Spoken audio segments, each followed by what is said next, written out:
Olá pessoal, boa noite. Vamos dar prosseguimento então ao nosso encontro sobre intervenção de terceiros. É a parte 2 do nosso encontro sobre este tema e já adianto, haverá uma parte 3 apenas com algumas questões especiais, algum arremate, digamos assim, da matéria com modalidades mais específicas de intervenção, como a intervenção iusso iudicis, a intervenção atípica de entes públicos, intervenção no CDC, em causas de alimentos, enfim, nós vamos ver essas modalidades na parte 3. Legal? Então hoje vamos prosseguir. No nosso encontro anterior, salvo engano, nós terminamos com a assistência, correto? Nós vimos que o assistente ele fica submetido à justiça da decisão e não à coisa julgada. Salvo engano, foi com essa informação que nós terminamos. Eu gostaria de apenas acrescentar um outro detalhe em relação a isso, que são as exceções, ou seja, situações nas quais o assistente não fica submetido nem mesmo à justiça da decisão. E elas estão, pessoal, no artigo 123, incisos 1 e 2. Vale a pena a leitura. Uma dessas exceções, me vem à mente agora, é quando o assistido ele gere de maneira negligente o processo. Ou seja, quando o assistido ele é negligente, ele não está nem aí para o processo, e o assistido ele comprova isso, que houve uma má gestão processual, e até a doutrina tem um nome assim sofisticado para isso, que é a exceptio mali gestis processus. Então, o assistido, se assim provar, ele não fica nem mesmo submetido à justiça da decisão. Você confere lá, tenho certeza que vai cair na prova, então vale a pena a leitura do artigo 123, incisos 1 e 2 do novo Código de Processo Civil. Muito bem, vamos fechar então a assistência e vamos passar para a próxima modalidade de intervenção de terceiros, qual seja o chamamento ao processo. É bem simples, pessoal. Poucas dicas aqui para dar para vocês, vamos revisar o que é mais importante sobre chamamento. Tenho certeza que você já sabe, porque aprendeu de acordo com as regras do CPC atual. É bem parecido, vocês vão ver, se não igual. Muito bem, o chamamento ao processo, pessoal, ele acontece normalmente quando eu tenho uma dívida solidária em que um dos devedores solidários, ele chama ao processo quem também deveria pagar por aquela dívida. Então note, primeiro ponto que você tem que saber, o chamamento ao processo, ele acontece na contestação. Isso significa que apenas o réu pode chamar ao processo o seu colega. E quando ele faz, melhor dizendo, esse chamamento, cria-se o quê? Cria-se um litisconsórcio ulterior. Um litisconsórcio passivo ulterior. Legal? Muito bem. Agora, ele é simples ou unitário? A gente não pode dizer de antemão, pessoal. A gente lembra do nosso encontro sobre litisconsórcio que nós temos que ver. Nem toda dívida solidária ela vai gerar um litisconsórcio unitário. Nós temos que perceber, nós temos que verificar se a dívida ela é divisível ou indivisível. E aí, a depender da resposta, nós teremos litisconsórcio simples ou unitário. Tranquilo? Então, o objetivo, aqui vamos seguir no nosso roteiro, qual é o objetivo, então, do chamamento? É fazer com que a decisão ela atinja a todos que poderia atingir. Né? Para garantir o quê? Garantir o contraditório e a ampla defesa deste terceiro que é chamado, é uma intervenção provocada. E aqui vale a pena fazer um parênteses para dizer o seguinte, note como a regra do CPC, ela meio que mitiga a possibilidade do credor de acordo com as regras do Código Civil. A gente aprende que, de acordo com o Código Civil, uma dívida é solidária, há uma solidariedade passiva quando o credor ele pode demandar de um ou de outro a dívida inteira, correto? Então vamos supor que o credor ele queira demandar contra o devedor A. Ele podia demandar contra o devedor A e B, ou só B, mas ele preferiu A. E aí o A ele chama ao processo B, que é devedor solidário. Note, o credor ele não queria demandar contra B, mas ele se vê obrigado a demandar contra B em virtude do chamamento ao processo. Então, nesse ponto, há uma verdadeira mitigação da possibilidade do credor de demandar contra quem ele quiser, como seria, em tese, o direito dele, de acordo com as regras da solidariedade. Legal? Muito bem, vamos ver o que foi que eu anotei aqui mais para trazer para vocês. Uma coisa bem legal, pessoal, que o nosso novo Código de Processo Civil trouxe foi uma facilidade para aquele devedor que paga a dívida de cobrar dos outros. Porque, por exemplo, vamos supor que o devedor A pagou a dívida. Como é que ele vai cobrar de B? Porque a dívida é solidária em relação ao credor, mas entre os devedores, cada um paga o seu, não é verdade? Então, a própria sentença, que ela já é um título executivo, não há necessidade de haver uma nova demanda. A própria sentença que finaliza o processo, ela já serve como título executivo. Isso está lá num dos artigos. É o terceiro artigo, salvo engano, é o 132 do novo Código de Processo Civil, que trata sobre o chamamento ao processo. Bem legal essa facilidade que o novo Código de Processo Civil trouxe. Bacana?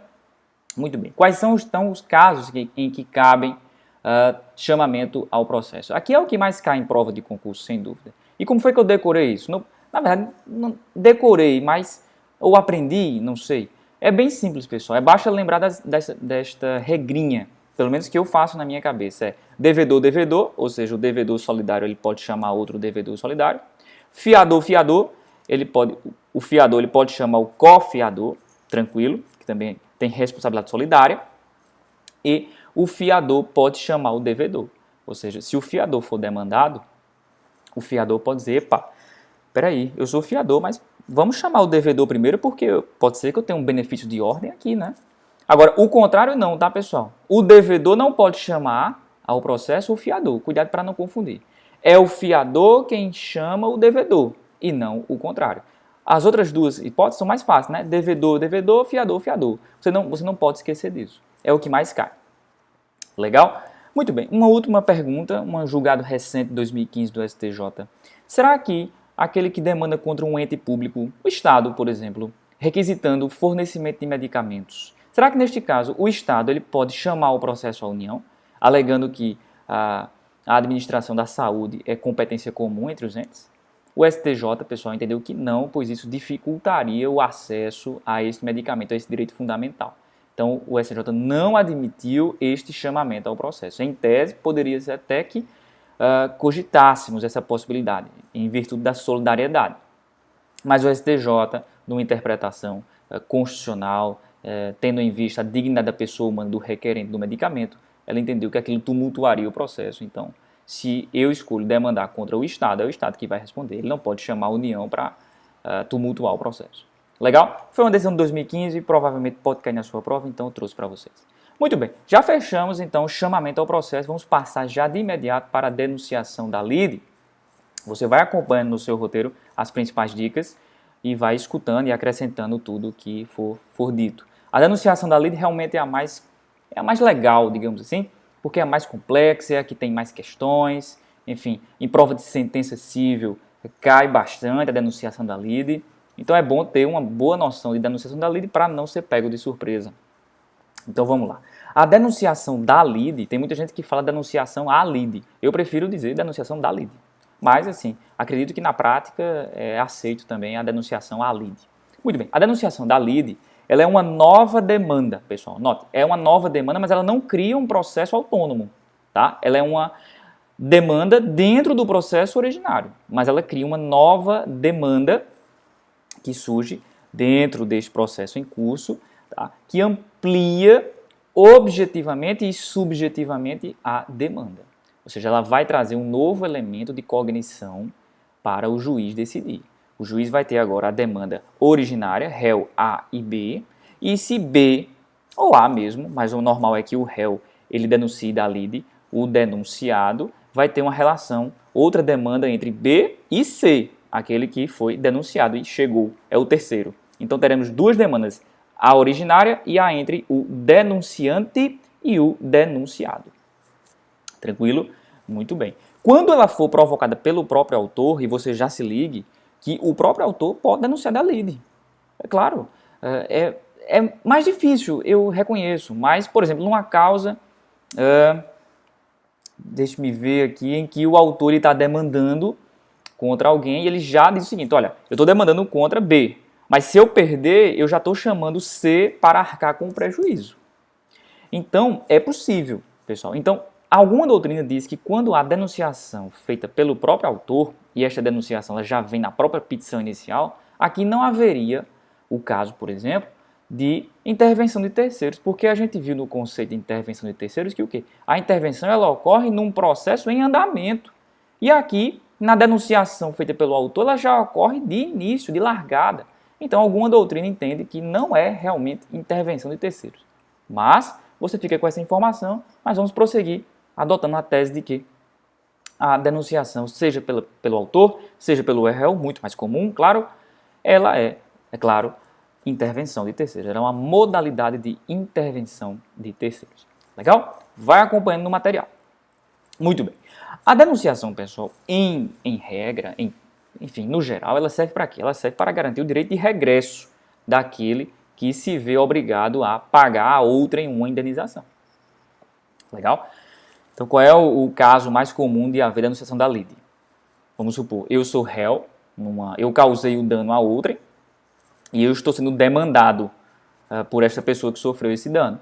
E eu denuncio da lide a minha seguradora. Eu tenho um seguro que vai arcar com esses prejuízos que talvez eu tenha, porque eu vou tentar provar que eu não cometi o ilícito, não houve dano no caso concreto, mas se eu, na eventualidade de eu perder, eu já denuncio da lide, já cobro o meu direito de regresso contra o denunciado, sem precisar haver um processo autônomo para isso, uma ação regressiva autônoma. Então, a denunciação da lide, ela basicamente serve para isso, pessoal.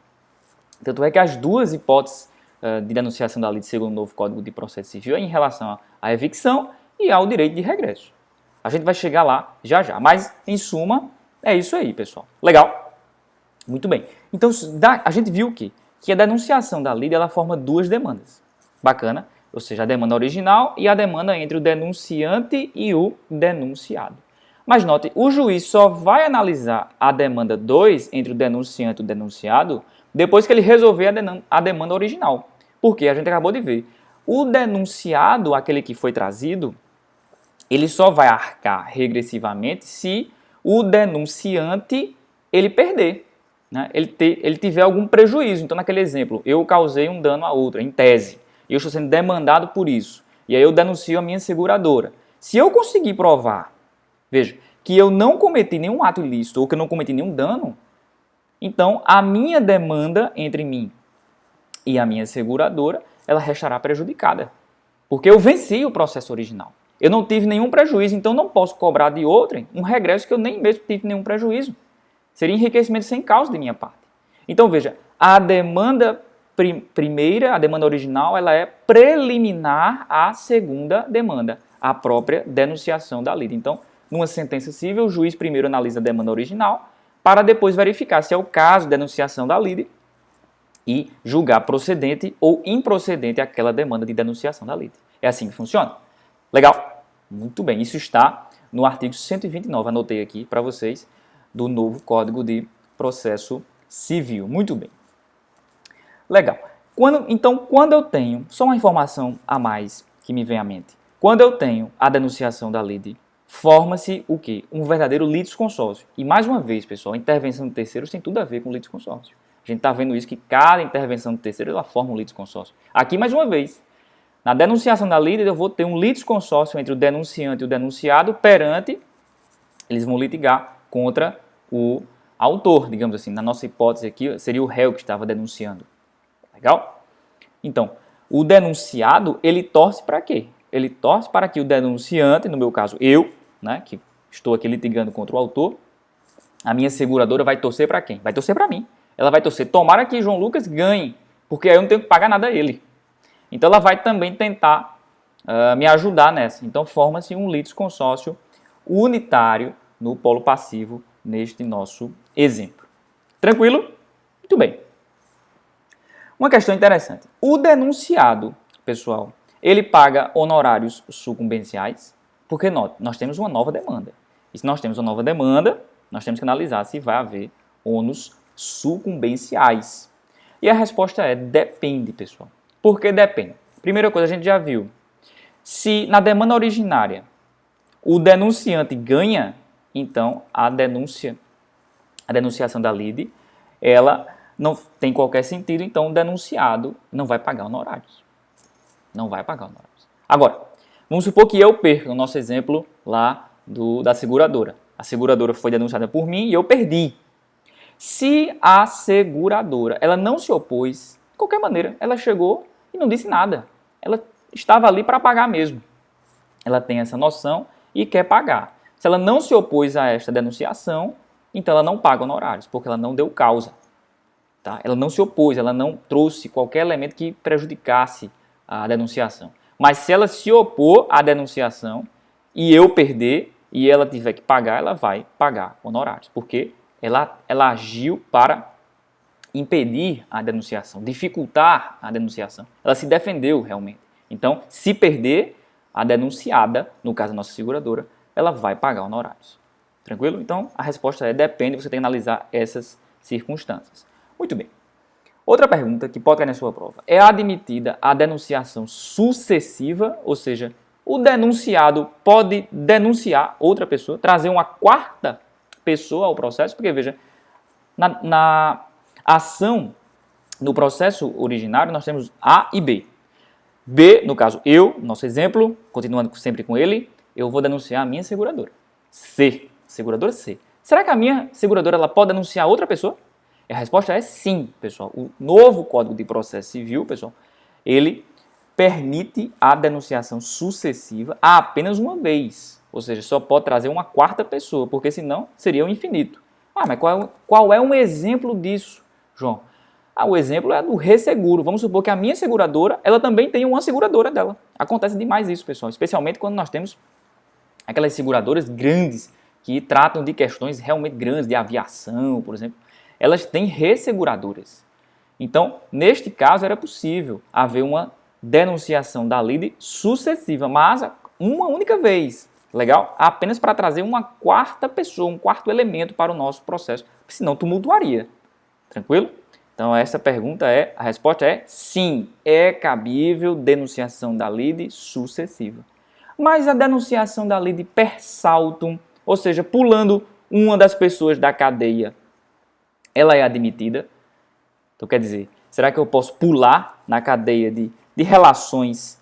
A gente viu que nesse exemplo da denunciação sucessiva, a resseguradora ela tem relação com a seguradora que tem relação comigo. Então, é bem direitinho, né, a sequência. Será que eu poderia pular? Será que eu poderia denunciar a resseguradora, a seguradora da minha seguradora? Será que eu poderia pular essa cadeia? E a resposta, pessoal, é não. No nosso atual CPC, são 5 correntes sobre o assunto. É uma polêmica desgraçada. Mas agora, com o novo Código de Processo Civil, a gente já pode dizer não e não. Não é possível denunciação per saltum. Pessoal, por quê? Porque o novo Código de Processo Civil, ele revogou, pessoal, o artigo 456 do Código Civil, que dava margem a esta discussão. Então, pessoal, agora, o artigo 1072 do novo Código de Processo Civil, ele revogou o artigo 456 do CC, então não tem mais discussão. Graças a Deus, essa polêmica não faz mais qualquer sentido. Sua resposta agora pode ser direta, não cabe denunciação per saltum. Legal? Próxima, vamos para as próximas perguntas relacionadas à denunciação da lide. Essa aqui é muito boa, também é outra polêmica que foi resolvida pelo novo Código de Processo Civil. A denunciação da lide ela é obrigatória ou facultativa? Será que o denunciante ele tem a obrigação de denunciar? Ou não? Tinha uma galera que no código atual, ainda há essa galera, né? Claro, o código não saiu ainda de cena, né? Ele ainda está em vigor, então há uma grande polêmica e uma grande corrente na doutrina que diz que a denunciação ela é obrigatória nos casos de evicção. A doutrina mais moderna já entende que não, porque, por exemplo, no juizado especial a gente viu que não cabe intervenção de terceiros. Então, como é que, mesmo se houver evicção no juizado, como é que ele pode ser obrigado a denunciar da lide se ela é proibida? Então, a própria doutrina mais moderna já entende que nem mesmo no caso de evicção, em nenhum caso de denunciação da lide, ela será obrigatória. E o novo CPC encampou essa ideia e já foi curto e objetivo. A denunciação da lide é facultativa, pessoal. Em qualquer caso. Em qualquer caso. Tranquilo? Artigo, anotei aqui, 125 do novo Código de Processo Civil. Acabou a polêmica. Acabou a polêmica. Mais uma. Graças a Deus. Vamos embora. Próxima pergunta. É possível que o juiz condene diretamente o denunciado? Mais uma vez o nosso exemplo, para ficar bem sólido na sua mente. Eu estou sendo demandado por um acidente que talvez eu tenha causado, ainda vai ser matéria de prova. Então eu estou sendo demandado, legal? Pelos danos que talvez eu tenha causado. Eu já, para antecipar o meu direito de regresso, eu denuncio a minha seguradora, que eu tenho seguro, então legal. O juiz já pode condenar diretamente a seguradora, se tiver provado que eu causei o dano. E vamos supor que na hipótese eu seja uma pessoa hipossuficiente, eu não tenho dinheiro para nada, nem para sobreviver, quanto mais para pagar uma indenização. Então quer dizer, a vítima, que foi vítima de um acidente que eu causei, vai ficar a ver navios? A jurisprudência, pessoal, nesses casos de seguro, já estava tranquila em relação a isso, para a possibilidade do juiz condenar diretamente a seguradora. Ou seja, não importa, pô, João, tu não teve dinheiro para pagar. Em tese, se eu não tinha dinheiro para pagar, eu não tive que pagar nada. Eu não tinha como pagar, então eu não paguei nada. Então, em tese, a minha seguradora também não teria que pagar nada, porque já que eu não tive nenhum prejuízo, então, né? Mas aí tem esse problema, a vítima ficou a ver navios e o STJ, com muita inteligência e bom senso, ele já entendeu que não é possível já condenar diretamente a seguradora. Até aí tudo bem. Aí você pergunta, mudou alguma coisa no novo Código de Processo Civil? Basicamente, não houve uma mudança, houve uma ampliação deste entendimento, porque o STJ ele adotava esse entendimento de que é possível condenar diretamente o denunciado nos casos de seguro. São casos específicos em que há seguradora. Só que agora, pessoal, o artigo 128 do novo Código de Processo Civil ele ampliou para todas as hipóteses. É seguro ou não é? Não quero saber. O juiz já pode condenar diretamente o denunciado, se ele achar conveniente, de acordo com o caso concreto, para evitar um prejuízo da vítima, aquela que tem direito realmente à indenização. Legal? Então, houve essa ampliação deste entendimento no novo Código de Processo Civil. Vamos para algumas questões que trouxe para vocês. Quais são, então, os casos em que se admite a denunciação da lide? Segundo o artigo 125 do novo Código de Processo Civil, são dois casos. Evicção e direito de regresso, pessoal. Nos dois casos, a denunciação é facultativa, conforme vimos, tranquilo. Agora, no segundo caso, pessoal, no direito de regresso, então, pessoal, quanto a esta segunda hipótese de denunciação da lide, ou seja, em relação ao direito de regresso, nós temos ainda uma polêmica que sobreviveu ao novo Código de Processo Civil. Ou seja, o novo Código de Processo Civil não resolveu nada em relação a isso. Qual é a polêmica, então, em relação a isso? Existem duas grandes teses correntes doutrinárias sobre esta possibilidade de denunciação da lide para exercer direito de regresso. Existe a concepção ampliativa e a concepção restritiva. Basicamente significa o quê? A corrente restritiva, pessoal, ela entende que na denunciação da lide para exercer direito de regresso, o denunciante não pode trazer ao processo fundamento jurídico novo. Não pode trazer uma questão para que o juiz decida que não tenha nada a ver, não tenha nenhuma conexão, enfim, traga um fundamento jurídico completamente inédito, aumentando, assim, pois, a cognição do juiz de maneira desarrazoada. Esta é a concepção restritiva. Já a concepção ampliativa não quer saber disso. A concepção ampliativa, ela diz que o denunciante ele pode trazer novos fundamentos jurídicos com a sua denunciação da lide. Então, o professor Fred Dias Júnior, ele se posiciona da seguinte maneira: a análise deve ser casuística, já que a denunciação ela pode ser controlada pelo magistrado, é o juiz que vai decidir se aceita ou não. Então, quer dizer, se eu estou trazendo um fundamento jurídico novo, o juiz é que vai decidir se isso vai tumultuar o processo ou não. Se não tumultuar, admite-se a denunciação, mesmo trazendo fundamento jurídico novo. Mas se tumultuar, não. Então, a análise é casuística. Muito bem. Uma questão interessante é, o Estado, quando ele é demandado por uma responsabilidade civil, ele pode trazer, através da denunciação da lide, o servidor público que causou o dano, para exercer já seu direito de regresso? Porque, veja, a responsabilidade do Estado ela é objetiva, pelo menos, né, por atos comissivos, está lá no artigo da Constituição referente, artigo 36, parágrafo 4º, salvo engano é este, que diz que, em atos comissivos, o Estado ele responde de maneira objetiva, sem análise de culpa. Mas a responsabilidade do servidor ela é subjetiva. Então, o Estado aqui estaria trazendo um fundamento jurídico novo. Então, a análise que você tem que fazer é, se você adotar a teoria restritiva, você não vai poder trazer este servidor, através da denunciação da lei. Mas se você adotar a concepção ampliativa, você vai poder trazer este servidor. Então, numa prova de advocacia pública, por exemplo, eu defenderia, claro, a concepção ampliativa. Aliás, pessoal, só abrindo um parênteses em relação a isso, o STJ, em decisão recente, ele adota a teoria do professor Celso Antônio Bandeira de Mello em relação ao assunto, na medida em que, para o STJ, aquele que sofreu um dano do Estado, ele pode demandar contra o servidor, contra o Estado ou contra os dois em litisconsórcio. É uma opção do prejudicado.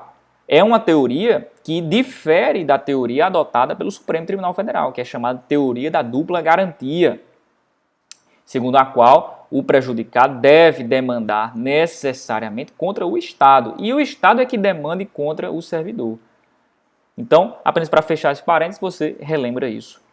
Legal? Muito bem. Vamos ver mais o que foi que eu anotei aqui. Tá? Vamos terminar agora. Nós temos só mais duas informações para vocês.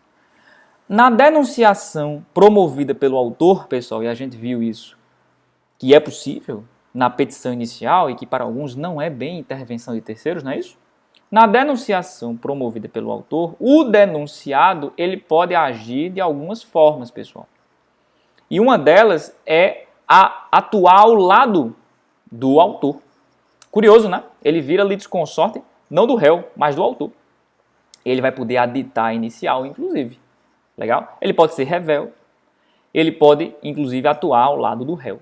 Então, isso está onde? Artigo 127 do CPC. O que é que o denunciado pode fazer quando há uma denunciação promovida pelo autor.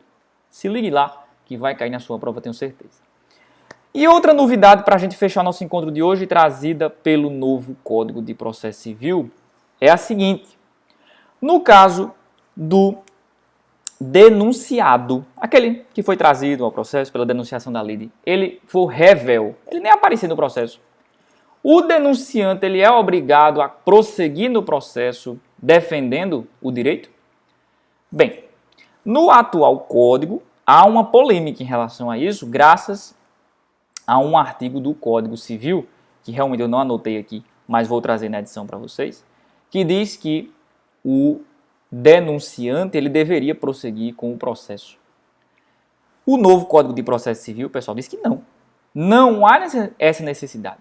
Ou seja, o denunciante, pessoal, se o denunciado for revel, ele age como quiser, praticando inclusive atos determinantes. Tá nem aí para a história do Brasil, como diria o outro, não é verdade?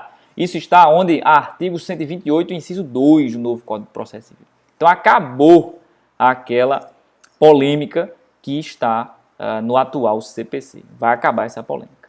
Legal? Gente, finalizamos o encontro de hoje. Como eu disse, essa é a parte 2 de 3. Na próxima eu vou trazer outras modalidades especiais de intervenção de terceiros, mas por hora nós já vimos as 3 clássicas, as 3 padrão do novo Código de Processo Civil.